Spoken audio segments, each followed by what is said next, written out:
We're excited to announce our partnership with Vaughn Custom Sports, a goalie gear company based right here in Michigan. Vaughn was a part of our journey long before this partnership, with both Natalie and myself wearing the gear in our playing days. We stand behind their craftsmanship and their innovation that they brought to the game for many years.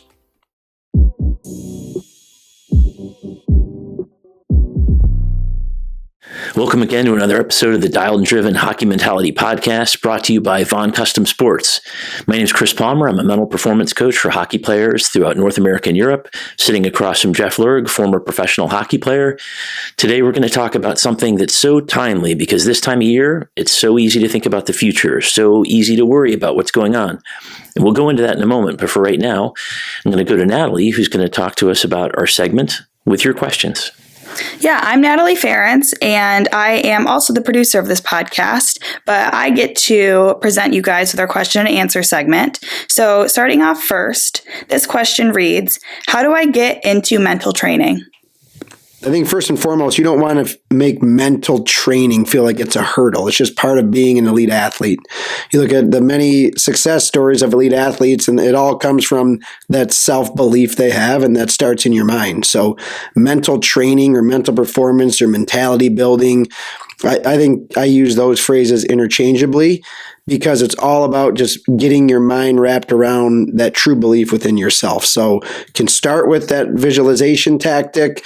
Again, these are techniques that have been around for a long time. I had no coaching of anyone telling me to visualize. It just became kind of clear to me that that's what athletes did. They shut their eyes for a moment and they started to visualize themselves having that level of success. So, Chris, that's kind of what I would reference in terms of an answer. You'll obviously have a much deeper thought process behind it. Yeah. Well, I think the first thing is to get past the stigma, because once you put that word mental out there, it's like mental health, mental this, mental that, and who wants to admit any sort of weakness? But that's not what mental performance is about. Sure, you can talk about things that aren't working, but mental performance is about getting an advantage. So you have to get to the point where you're comfortable with the idea that this isn't therapy, this isn't you trying to work through problems, and certainly is some of that. Hopefully any good coach helps you when things aren't working. But the big advantage is to really look at this as another tool. This is a way to literally train your thoughts so that when you're on the ice, you are focused on doing your job as close to 100% as possible and keeping away the distractions as close to 100% as possible. So really, it's accepting what it is and really redefining it from this thing, because the word mental is there. Somehow maybe it's this stigma thing. It's not. It is about getting advantages, and the best guys in the world do it. Yeah, that was awesome. So our second question reads, do you think players that go through a ton of adversity and setbacks tend to be better athletes than players who, quote unquote, have it easy?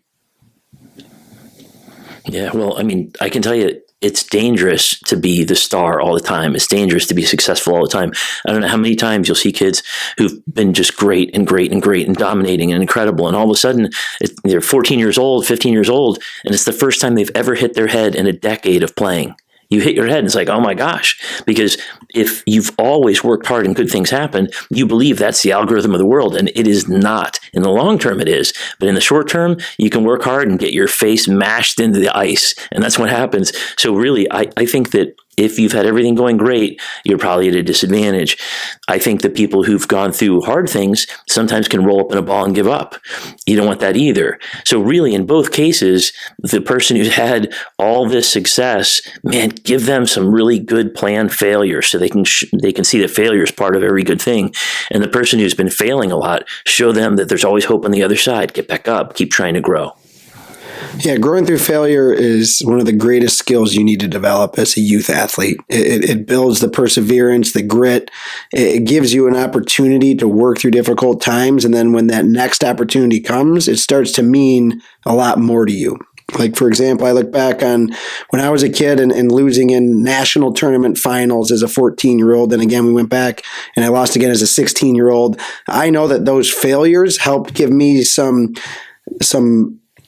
knowledge and some more inspiration to overcome those big losses. And I know that that's what propelled me to helping our team win a college national championship. I looked back on those big games that I'd lost before, and it was like, I'm not losing again. I'm going to find a way to learn from past mistakes. Yeah, great, guys. Well, that concludes our question and answer segment. If you would like to leave us a question, please visit our website, dialedandrivenmentality.com, or you can DM us on Instagram. So now we're going to slide over into our other segment, Dialed and Athlete. So I'm going to have Jeff start us off with his Dialed and Athlete of the week. Yes, I want to meet this woman. Her name's Courtney Dahlwalter. And Chris, you'll enjoy her background. She's in the ultra running sport, I guess, which is, I had to look it up. Any event that's longer than a marathon is what ultra running is considered, that when you're competing that level of, I guess, competition. So 100-mile race, 200-mile race, oftentimes over the course of days. So this Courtney Dahlwalter, she's been kind of widely known as one of the best competitors all time in this sport. She's at the tail end of her career. So I did a little research on her. She went to college as a Nordic skier at University of Denver, became a teacher after her college athletics, and then just found running as her way out, and then eventually quit the teaching job and became this ultra runner, running on these terrains all over the world. But so she wasn't even a runner and anything? Just did it to stay in shape. It's insane. After she got a profession and... Yeah, just say, this is fun. I'm going to start running longer. Yeah. But this girl, the story gets better. It's amazing. Like, she is pure mentality. So what she's known for is just, she kind of dominated the sport for a long period of time. And she made this cave visualization technique. So when she's doing these grueling long runs, she would envision herself inside a cave with a chisel and just put her mind there and just imagine herself chiseling her way out of this cave and getting the space to become bigger and bigger and bigger. And she would just distract her mind that way of just this visualization. It was kind of her way to deal with the suffering. The second crazy thing about her is that she never had a coach. She just woke up every day and felt, my body can run X amount of distance. This is how far I'm going to run. And the third thing that I love about her, just proves it's pure mentality, is that she doesn't have this strict diet. She just nachos, candy, maybe some beers, and just pure mentality, pushes herself to the limit. So I want to meet Courtney. I mean, I love it, but I have so many questions to ask this woman. Oh my gosh. I just got to tell you, there's a thing that happens in running where if you really are into it, really, truly into it, you get so in the zone in this kind of flow state that you lose literally experiences. You lose time. I lost 2 laps in a 25-lap race. She's probably lost miles in that. You're doing 100 miles. You get to this point. It's almost like this rhythm. You've heard of people who get hypnotized when they're driving at night on the road. You get in kind of this zone, and something about that repetitive breathing, and it's insanity that she does that. It really is. And I know guys who do this, and they look amazing, big, fit, super fit guys, and it's such a gut check. It's such an incredible gut check. I truly cannot imagine doing that. Yeah, they talk about over these long races, like 200 miles. Those are like 2.5 days in length, and they take dirt naps. Like the clock's always ticking, so they reset for 10 to 15, 20 minutes, reset their brain on the dirt, get up and go again. And then there's hallucinations going on. She talked about how she would envision the trees as people chasing her, or seeing a leopard in the distance that was coming after her. So it is wild. It's mental torture, but also, like, I love the visualization technique of, like, she just put her mind there, like, just chiseling her way out, but her whole time she's just running at a rhythmic pace. Okay, my person is not anywhere near that, but I'm glad that you shared that, Jeff. I want to meet Courtney, yeah. Okay. On a lighter note, I chose this woman named Esther Ledecka. She is a Czech athlete who competes at an Olympic level in both alpine skiing and snowboarding, which are essentially 2 very different sports, even though they're both on snow, with very different skills, techniques, and training. But she has won Olympic gold medals in both, or more specifically, in the 2018 Pyeongchang Winter Olympics. She achieved both the gold in alpine skiing and the gold in snowboarding in her discipline of parallel giant slalom. So she became the first woman ever to win the Olympic gold medals in 2 different winter sports at the same Winter Olympics. But what is crazy is that then in the 2022 Beijing Olympics, she then won the snowboarding gold. And if she wins this Olympics, the gold in snowboarding again, she's going to be the first woman to win 3 gold medals in the same sport in back-to-back Olympics. That's wow. crazy.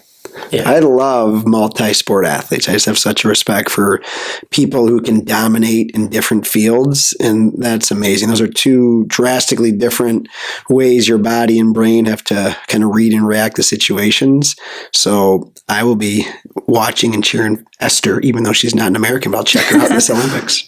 Yeah. And I mean, the craziest thing is that in her first ski racing in 2018, she wasn't even supposed to medal. And she completely came out of nowhere and won the gold. So I'll be cheering for Esther. Yeah. The multi-sport athlete, the ability to adapt to the situations. We've talked about all those things, kind of learning from failures, being a student of your game or position, all those things go into it. So thank you for sharing that. Had not heard of her or Courtney prior to today's episode, I'm sure, but 2 great athletes that we can learn from. Yeah. If you look at that, isn't it crazy? Those are 2 really, really unusual things to do with your life, right? I mean, just doing one Olympic sport would be amazing, but multiple Olympic sports is even more nuts. A couple 100-mile run. Like, these are really not normal things to do with your life. And it's crazy that if you really, really want to do something and you really decide on it, amazing things can happen. It's awesome. Yeah. Well, gosh, we're really taking it to another level with our athletes that we bring up. So I hope you guys enjoyed this Dialed In Athlete segment and enjoy the rest of the episode.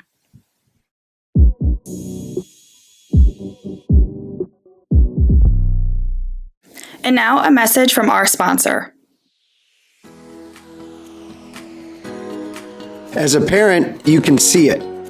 Your athlete has talent. They work hard, but one mistake can spiral into frustration, doubt, or shutting down completely. This is Jeff Lerg, host of this very podcast. Many young athletes are never taught how to handle pressure, failure, or expectations. Yet we expect them to perform in high-stress environments every weekend. That's why we created the Dialed In Driven Success Formula. It's a guided mentality program that helps athletes build confidence, emotional control, and personal responsibility. Skills that matter far beyond sports. This isn't about pumping kids up. It's about giving them tools they can use in competition, in school, and in life. If you want to help your athlete develop real mental strength, not just short-term motivation, visit dialedindrivenmentality.com to learn more. Strong athletes are built physically. Resilient athletes are built mentally.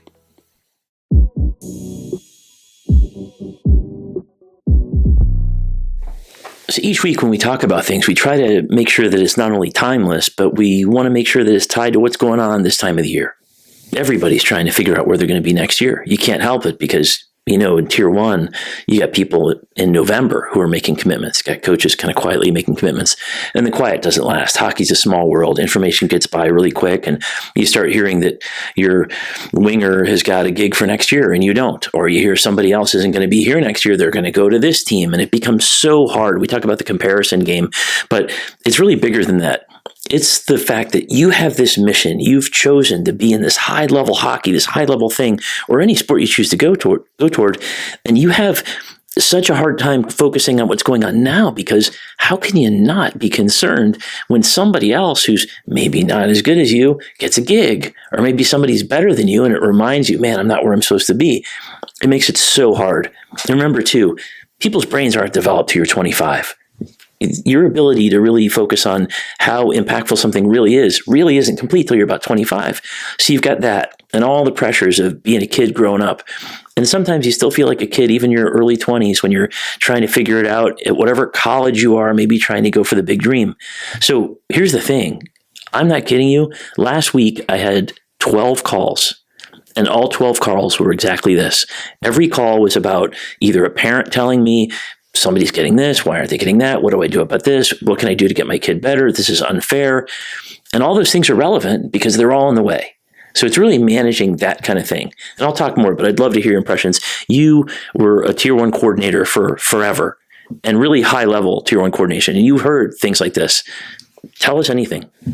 Well, the fact is, it doesn't stop now at the youth game. We just talked recently about how college and all the transfers that take place. Like every year you're going to play, there's always going to be this element of distractions or people going places or the comparison of someone's getting something, a type of reward that you thought you deserved so far. But at the end of the day, even as time has evolved and new landscapes have come to fruition, it's all about dominating the here and now.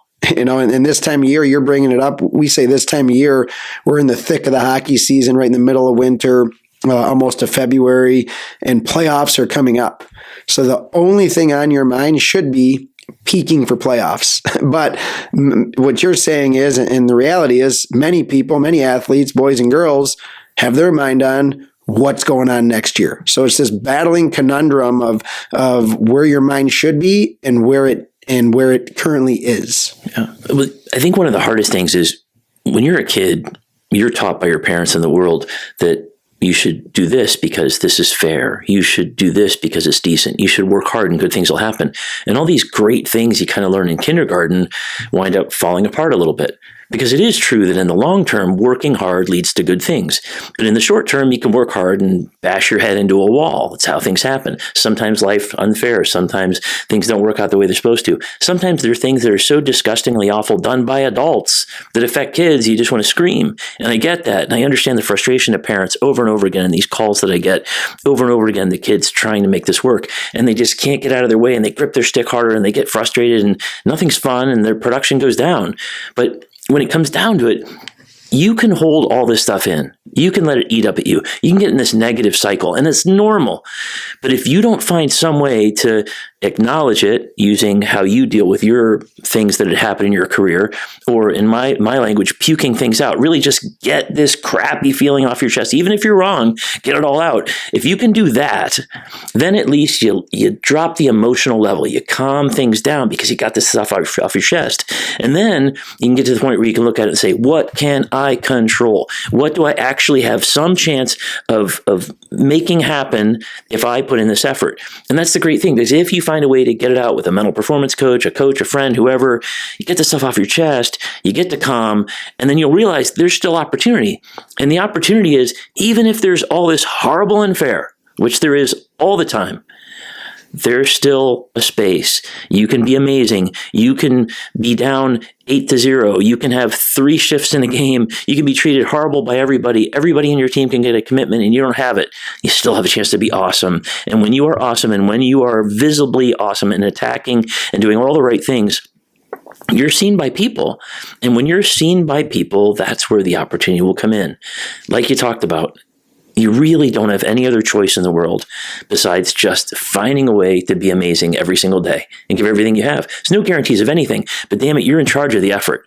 And that effort is a real thing that you have control of all the time. So deal with the bad stuff, get it off your chest somehow, and find some way to realize that there's still a choice here today. Because people will be picking people for teams all the way through August. And honestly, they can cut your throat all the way to December. So there's rotation and musical chairs through then. There's always going to be opportunity in hockey. You just have to find a way to deal with the crap so that you can get to the good stuff.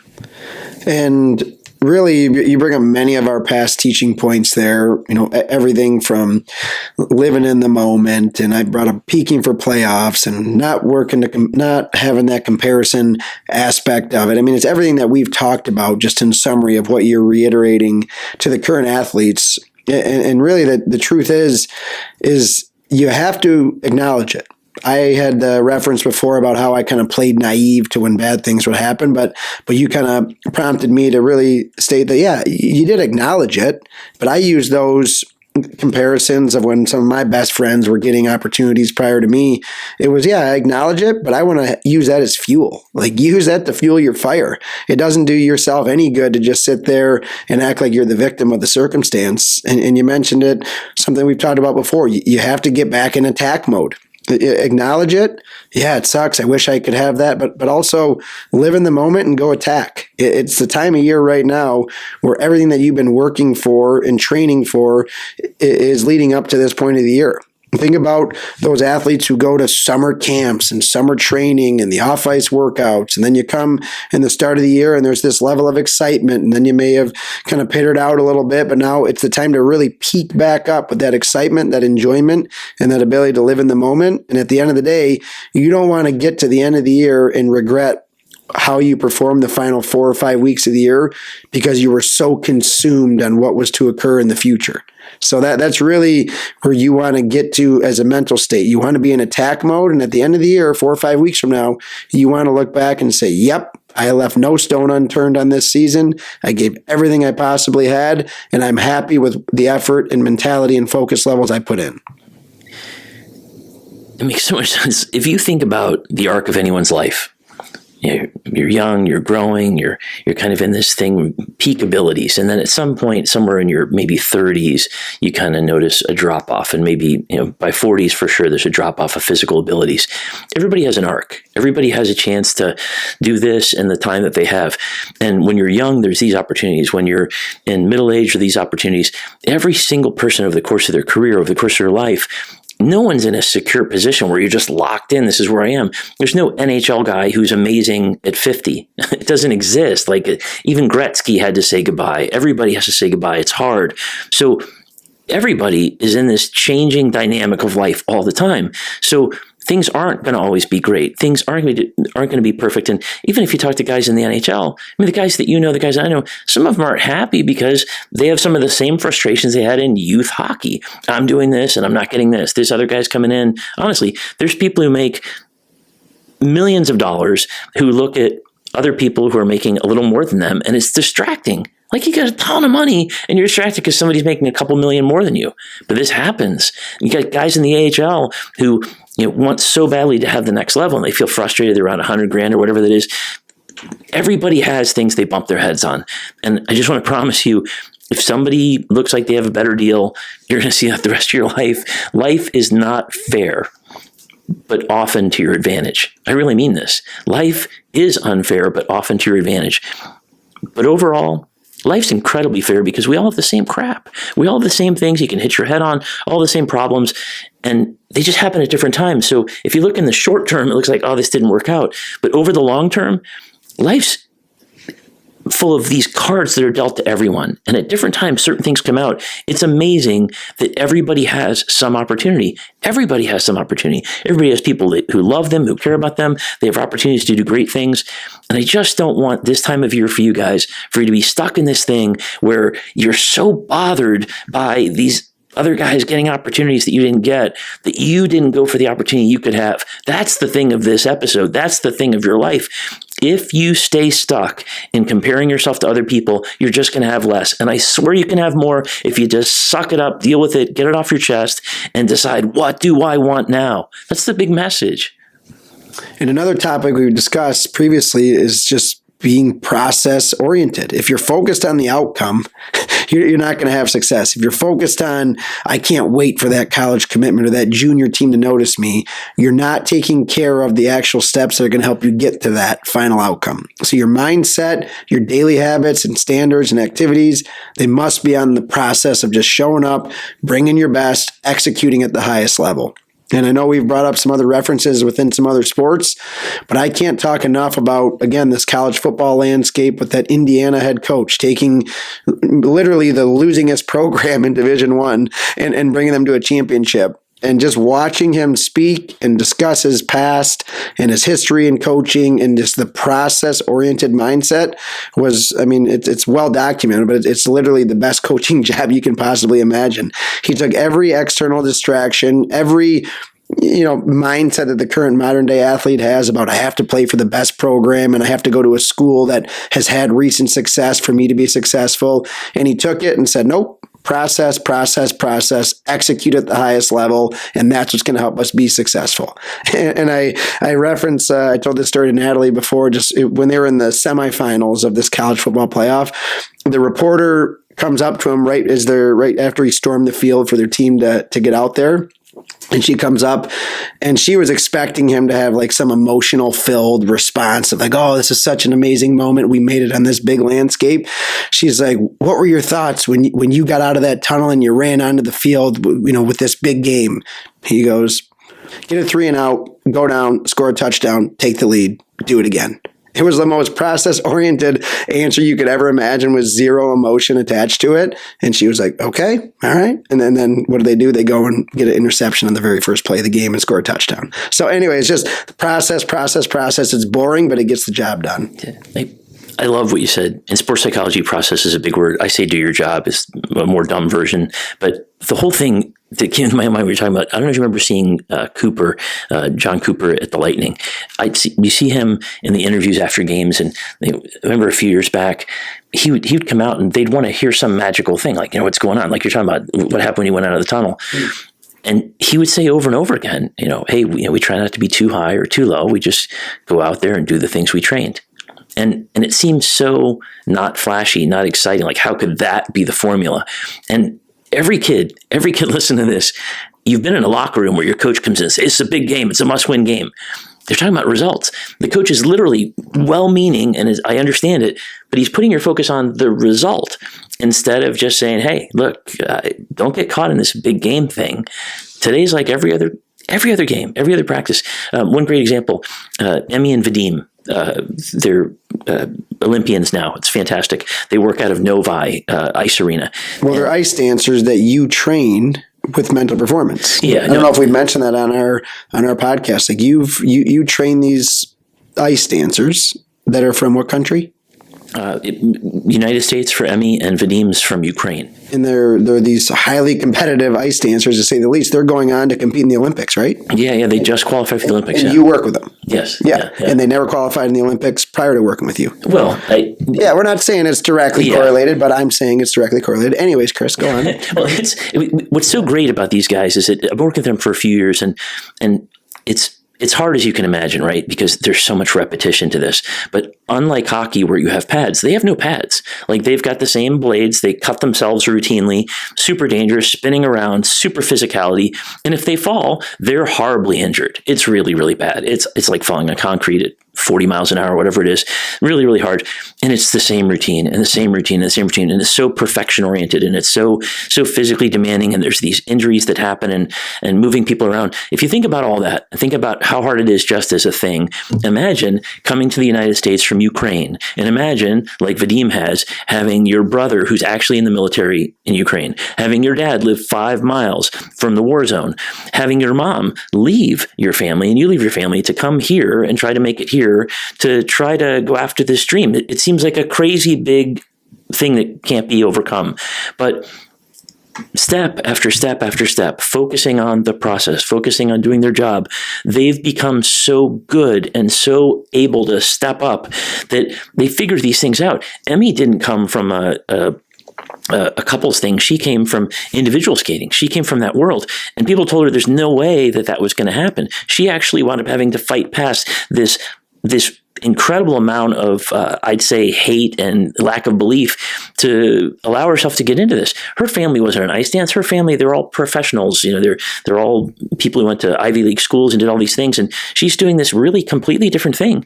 And their belief in themselves, them working, them overcoming, just over time, they became better and better. And the message for you guys in this is that if you can find a way to get past the hate and get past the negativity and get past the jealousy and get past the comparisons, if you still stay in this and you keep focusing on your process and trying to get better, amazing things accumulate. There's this accumulation. It isn't just things get better, but things get better. And for the guys who can't see this, I'm just making this parabolic curve like on a graph with my hands to say that that's how this happens. You get a momentum that happens from staying in this over time. And what's so awesome is they just made the Olympics, and then you would think they wouldn't be doing anything till the Olympics next month, but they went out and they just competed in Beijing at the 4 continents, and the first time ever they won 4 continents. It was amazing. So I'm just so happy for them because they're like the poster children for not giving up. They're the poster children for overcoming. And their story is so beautiful because it's everybody's story. It's your story. You can have great things, but you got to handle the garbage and stay in this thing you care about and keep relentlessly focusing on doing your job, doing your job, doing your job. Last thing, before they go in the competition, one of the things we talk about, if there's any distractions, any worries, we talk about this thing that all they have to do is what they do hundreds of times in that Novi arena. They just have to perform exactly what they've done on that ice. And you guys, all you have to do is the things you've done in practice, and great things will happen. Yeah, isn't it amazing that it's just all process oriented, and especially a sport like that with all those hours and repetition put in. And I'm sure there's the X amount of percentage that felt perfect. And then there's that, when you get to that level, you start to feel just the smallest minute thing that just felt off that maybe the common standard eye wouldn't even notice. I'm sure that they have that constant battle within their mind of like, okay, that was, I could go in there and say it looked perfect. And they would say, oh no, we were off here, here, here, and here. And that's what's propelled them to this elite level performance. And now we're going to be rooting for them in these upcoming Olympics. But it's amazing just how hard yet simple it is to find success. It's to stay in the battle longer than anyone else and to stay focused on the process. That's really what it is. It's you keep fighting, you keep digging, you keep finding ways to get past adversity that comes your way. Show that grit, show that perseverance, show that determination, but have your mind be continuously focused on the process of executing at the highest levels.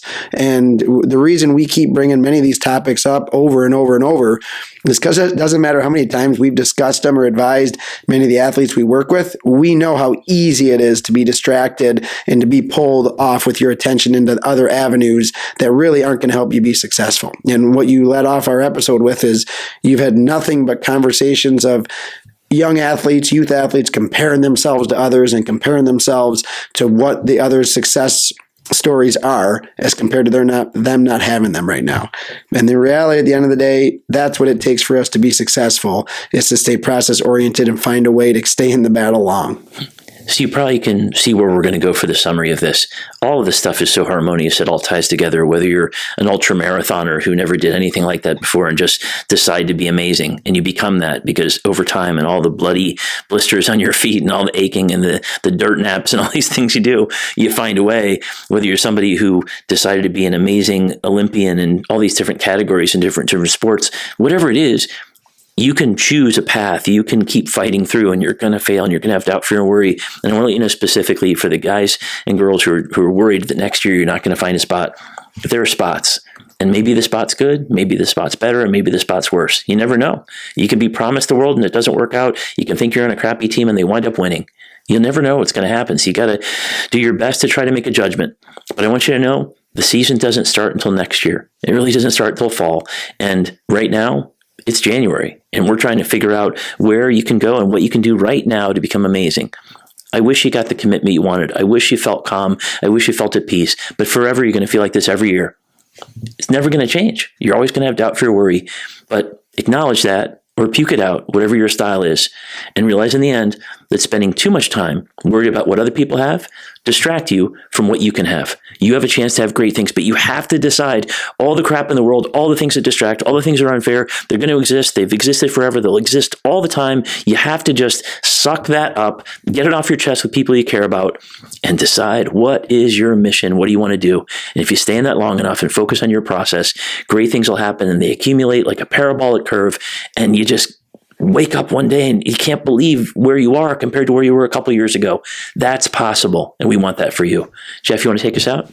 Yeah, and athletes, just one final reminder. As long as you're an athlete, as long as you're in the competitive landscape, you must train your mentality. It's a must do. It's more important than the physical training. And my example earlier showed it. Courtney, this runner, Courtney Dahlwalter, ultra marathon runner, she didn't even compete in that sport in college. Her diet is candy, some nachos, and occasional beer here and there.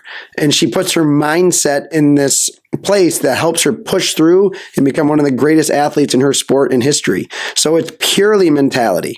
As much as sports science has evolved, it's purely mentality, and you must train it. That's one of the reasons we put together our dialed and driven success formula to help you train your mentality. It's one of the reasons we do this podcast, for Chris to share his wealth of experiences and knowledge, and he's showing all of us what he did to help athletes who never made the Olympics get to the Olympics. It's amazing. And for everyone listening, thanks again. Reminder to stay dialed and driven on your goals, as that's the only way to accomplish success. And that concludes today's episode. Thank you so much for listening. If you like what you heard, please leave us a review and subscribe to our YouTube channel. But most importantly, we'd love for you to sign up to our free newsletter. Visit our website, dialedandrivenmentality.com, and receive free weekly content. We look forward to chatting again next week. Oh, Jeff Lerg! One of the best saves you will ever see. Keeps this game alive. Chris Palmer again, the Hockey Mentality Podcast, Dialed and Driven.